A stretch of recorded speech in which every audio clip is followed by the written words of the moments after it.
অনেকদিন আগের কথা। শান্তিপুর নামে একটি গ্রামে নীলা ও সোহা নামে দুই সৎ বোন বাস করত। ওরা সৎ বোন হলেও পরস্পরের প্রতি ছিল ওদের অসীম ভালোবাসা। ওদের বাবা দ্বিতীয় বিয়ে করেছিলেন, কিন্তু একটি দুর্ঘটনায় সোহার মা মারা যায়। তার কিছুদিন পরেই ওদের বাবারও রোগে আক্রান্ত হয়ে যায়। এই পৃথিবীতে ওদের আর কেউ ছিল না, তাই ওরা একে অপরকে আঁকড়ে বেঁচে থাকার চেষ্টা করত। নীলা ও সোহা পরের বাড়িতে কাজ করে যে কয়টা টাকা পেত তা দিয়ে তাদের পড়াশোনার খরচ চালাতো। তারা বিশ্বাস করত পড়ালেখা না করলে ভবিষ্যতে কিছুই করা সম্ভব না, তাই যতই কষ্ট হোক তারা লেখাপড়া চালিয়ে যাচ্ছিল। একদিন সকালে নীলা বলল, সোহা, আজ আমাদের মালা আপার বাড়িতে অনেক কাজ আছে। আজ মালা আপার মেয়ের জন্মদিন, তাই খুব ব্যস্ত থাকবো। আজকে বাড়িতে অনেক কাজ থাকবে, আমার ফিরতে ফিরতে বোধহয় সন্ধ্যা হয়ে যাবে। হ্যাঁ দিদি, এ সমস্যা নেই, তুমি কাজ শেষ করে বাড়িতে ফিরতে সন্ধ্যা হলেও সমস্যা নেই, আমাদের তো কাল ছুটি। এই বলে ওরা দ্রুত মালা আপাদের বাড়ির দিকে রওনা হলো। সেখানে সবাই নতুন কাপড় চোপড় পরে আনন্দ করছিল। বড় একটা কেক সাজিয়ে রাখা হয়েছিল। মালা আপার মেয়ে লাল রঙের একটি লেহেঙ্গা পরে আনন্দের সাথে সবার সাথে ঘোরাঘুরি করছিল।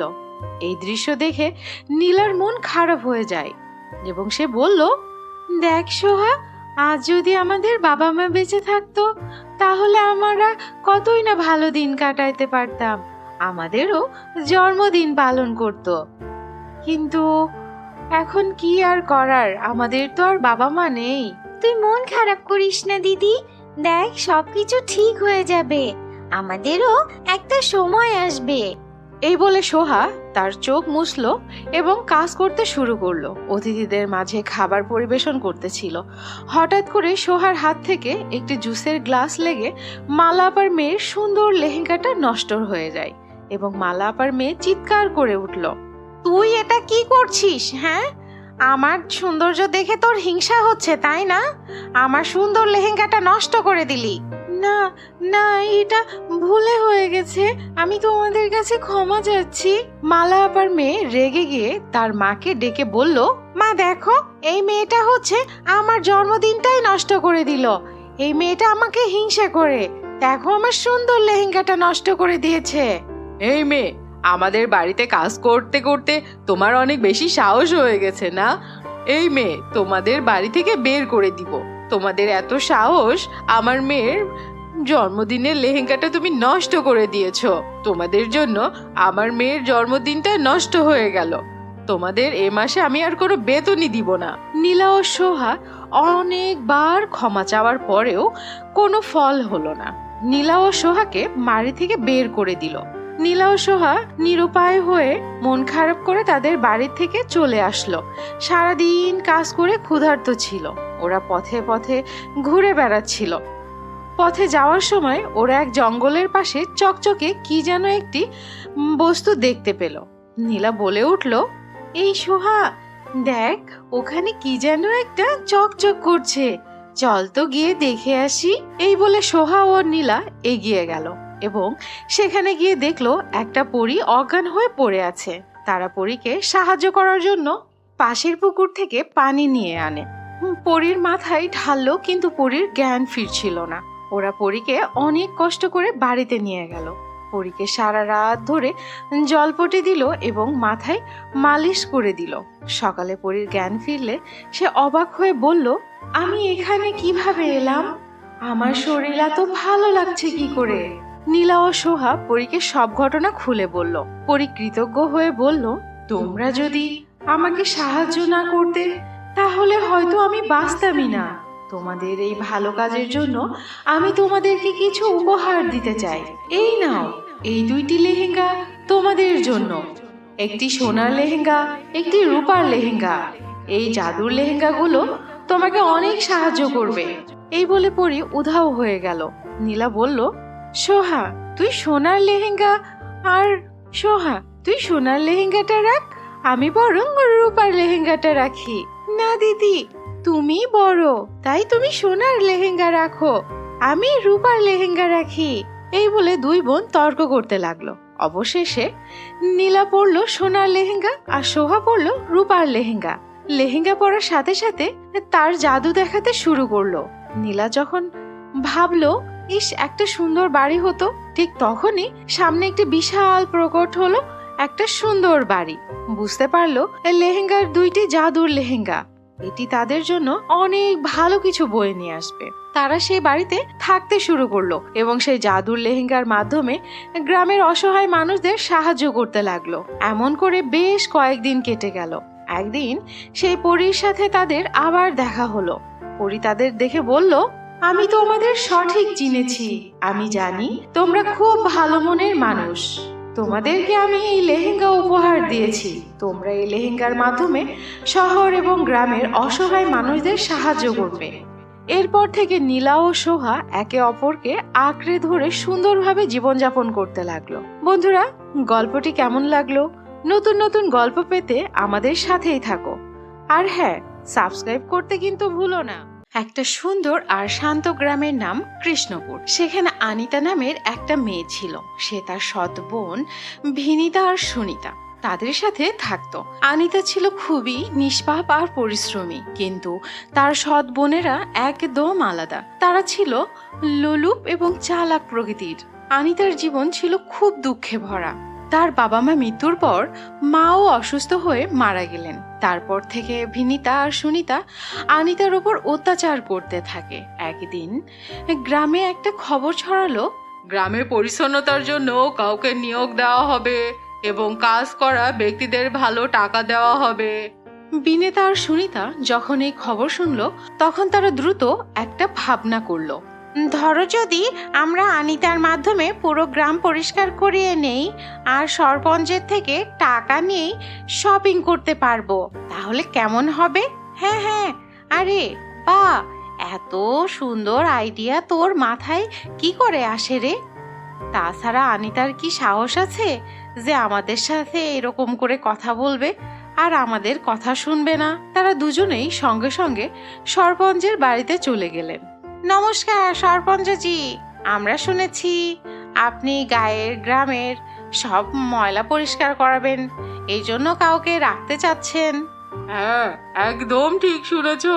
গায়ের পরিষ্কার রাখা জরুরি।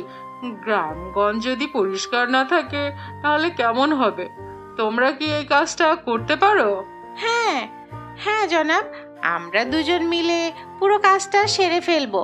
শুধু আমাদের একটু টাকা পয়সা দিলেই হবে। সরপঞ্চজি তাদের কন্ট্যাক্টটা দিলেন এবং অগ্রিম কিছু টাকাও দিলেন। খুশিতে নাচতে নাচতে দুই বোন বাড়ি ফিরে এলো। বাড়িতে ফিরে তারা আনিতাকে ডাকলো। শোন আনিতা, কাল থেকে তোমাকে পুরো গ্রামের ময়লা পরিষ্কার করতে হবে, একটাও আবর্জনা যেন না থাকে। কিন্তু দিদি, এত বড় কাজ আমি কিভাবে করব? গ্রাম তো অনেক বড়। বেশি প্রশ্ন করিস না তো, তোকে যা বলেছি তাই কর। যখন আনিতা না করলো, তখন দুই বোন রাগে ফেটে পড়লো। এর এত সাহস কোথা থেকে এলো? এর সাহস অনেক বেড়ে গেছে। এর এত অহংকার ভাঙতে হবে। তারা আনিতাকে দড়ি দিয়ে বেঁধে দিল এবং বৈদ্যুতের একটা তার দিয়ে তাকে মারতে লাগলো। না না, আমাকে ছেড়ে দাও, আমাকে মেরো না, আমি তোমাদের কথা মানতে রাজি আছি, আমাকে ছাড়ো। পরের দিন থেকে আনিতা গ্রাম পরিষ্কার করতে শুরু করলো। সারা দিন রাত কাজ করতে করতে তার শরীর ভেঙে যাচ্ছিল, কিন্তু তার বোনেরা সাহায্য করছিল না এবং খাবারও দিচ্ছিল না। একদিন আনিতা ক্লান্ত হয়ে বাড়ির দরজায় পৌঁছালো। সেখানে তার দেখা হয় কাজল নামের একটি মেয়ের সঙ্গে। দিদি, আমাদের খুব ক্ষুধা লেগেছে, একটু খাবার দাও। তোমাকে তো খুবই চিন্তিত লাগছে, আসো ভেতরে আসো, আমি তোমাকে কিছু খাওয়াচ্ছি। কাজল অনিতাকে পেট ভরে খাবার খাওয়ালো এবং তার সমস্যার কথা জানতে চাইলো। আনিতা সবকিছুই বলল, কিভাবে তার সৎ বোনেরা তার সুবিধা নেয় আর কিভাবে তাকে দিনরাত কাজ করায়। তোমার বোনেরা তোমার উপর অনেক অত্যাচার করে, তুমি অত্যাচারের বিরুদ্ধে তুমি কেন কিছু বলো না? তোমাকে অবশ্যই এই অত্যাচারের বিরুদ্ধে দাঁড়াতে হবে। আমি তোমাকে সেলাইয়ের কাজ শিখাবো। কাজলের কথায় আনিতার মধ্যে নতুন আশা জাগলো। কাজল তাকে সেলাই শেখাতে শুরু করলো। কিছুদিনের মধ্যে আনিতা সেলাই শিখে গেল। কিন্তু একদিন যখন আনিতা কাজলের বাড়িতে সেলাই করছিল, তখন বিনিতা ও দেখে ফেললো। তোর এত বড় সাহস! কেমন করে হলো আমাদেরকে না জানিয়ে সেলাই শেখার? হ্যাঁ, এটা তো আমি নিজের জন্য করছি। আমাদেরকে বোকা বানাস? এই সেলাইয়ের লাভ তো আমাদেরই হবে। চল, তোকে একটা দোকান বসিয়ে দিই।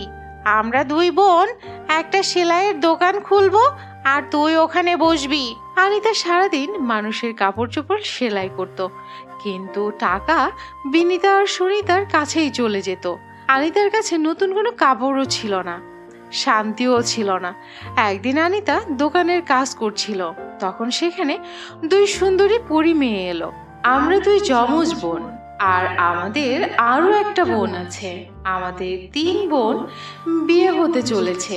কিছুদিন ধরে জাদুর ক্ষমতার ব্যবহার করতে পারছি না, তাই আমরা তোমার কাছ থেকে সেলাই করতে এসেছি। তুমি আমাদের মাপ নিয়ে নাও। তোমাদের 3 বোনের জন্য আমি একটি নতুন ড্রেস বানিয়ে দিব।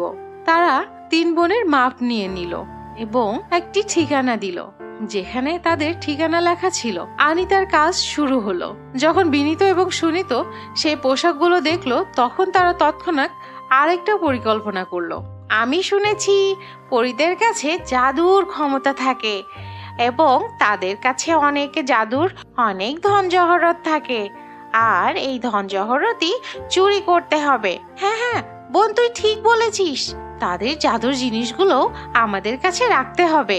পরের দিন বিনীতা আর সুনিতা তাদের সেই পোশাকগুলো নিয়ে পরীদের ঠিকানায় পৌঁছে গেল। সেখানে একটা কলার মতো একটা ছাউনি ছিল। তুমি কে হে? এখানে কি করছো? আমরা পরীদের বোনদের পোশাক দিতে এসেছি। প্রথমে কলার তাদের থামতে বলল এবং ভিতরে গিয়ে পরিবনেদের ডাকলো। পরিবনেরা পোশাকগুলো দেখে খুশি হলো, কিন্তু তখনই বিনীতা আর সুনিতা তাদের উপরে লাল মিষ্টির গুঁড়া ছিটিয়ে দিল।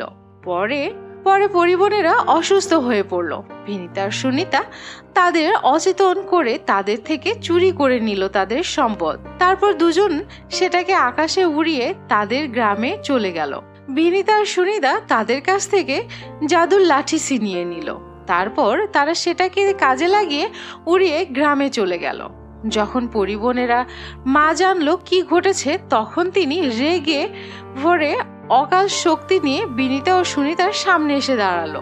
তোমাদের দুজনের সাহস হয় কি করে আমাদের মেয়েকে ভুল বুঝিয়ে তার গায়ে লাল মরিচের গুঁড়া ছিটিয়ে তুমি তার থেকে এই জাদুর শক্তি ছিনিয়ে এনেছো? এত সাহস তোমার কি করে হলো? এখন এর জন্য তোমাদের শাস্তি পেতে হবে। বিনীতা ও সুনিতা পালাতে লাগলো, কিন্তু পরিমায়ের ইশারায় তারা ধরা পড়ে গেল এবং সেই ঝুপড়ি থেকে অনেক কলা বেরিয়ে আসলো এবং সেই কলাগুলো তাদের গায়ের উপরে পড়তে লাগলো। বাঁচাও বাঁচাও বলে তারা অনেক কান্নাকাটি করতে লাগলো এবং দৌড়ে পালাতে লাগলো। পরিমা তার লাঠি দিয়ে আলো ছড়িয়ে দিলেন এবং তাদেরকে পুড়িয়ে ছাই করে দিলেন। আনিতা এটা দেখে হতভম্ব হয়ে গেলেন। আমি মানুষের মুখ দেখে তাদের অবস্থা বুঝে ফেলি। এই 2 বোন তোমার উপর অনেক অত্যাচার করেছে। তুমি খুব ভালো মনের মেয়ে, এখন তোমার দুঃখ শেষ হবে। এই নাও তোমার জন্য স্বর্ণের কয়েন। আমি তোমার পোশাকগুলি দেখেছি, তুমি খুব সুন্দর কিছু শিখেছ, তাই এই কয়েনগুলো তোমার জন্য। একটা বড় বুটিক্স খুলে নিও, তাতে করে তুমি সেখানে কাজ করে তোমার ভাগ্য পরিবর্তন করতে পারবে। আমি তোমার এই কাজ দেশ বিদেশে ছড়িয়ে দিব, তারপর তুমি অনেক ধনী হয়ে খুশিতে জীবনযাপন করতে পারবে। আনিতা একটা বড় বুটিক্সের দোকান খুলে বসলো। সেখানে সে মানুষের কাপড় সেলাই করতে লাগলো, সাথে পরীদের পোশাকও বানাতে লাগলো। অনেক টাকা কামাতে শুরু করলো আর ধনী হয়ে খুশি হয়ে গেল। এই গল্প থেকে আমরা বুঝতে পারি যে লোভ এবং অন্যায় সবসময় খারাপ ফলই এনে দেয়, আর সৎ পরিশ্রম আর দয়ালু হলে জীবনে সুখময় আর সফল হয়। অন্যদের উপরে চাপিয়ে যে সফলতা পাওয়া যায় না, সেটা শুধু সাময়িক সময় আর ধ্বংসই ডেকে নিয়ে আসে, কিন্তু ভালোবাসা আর সৎ পথে চললে সবসময় সুখ আর সমৃদ্ধির দিকে নিয়ে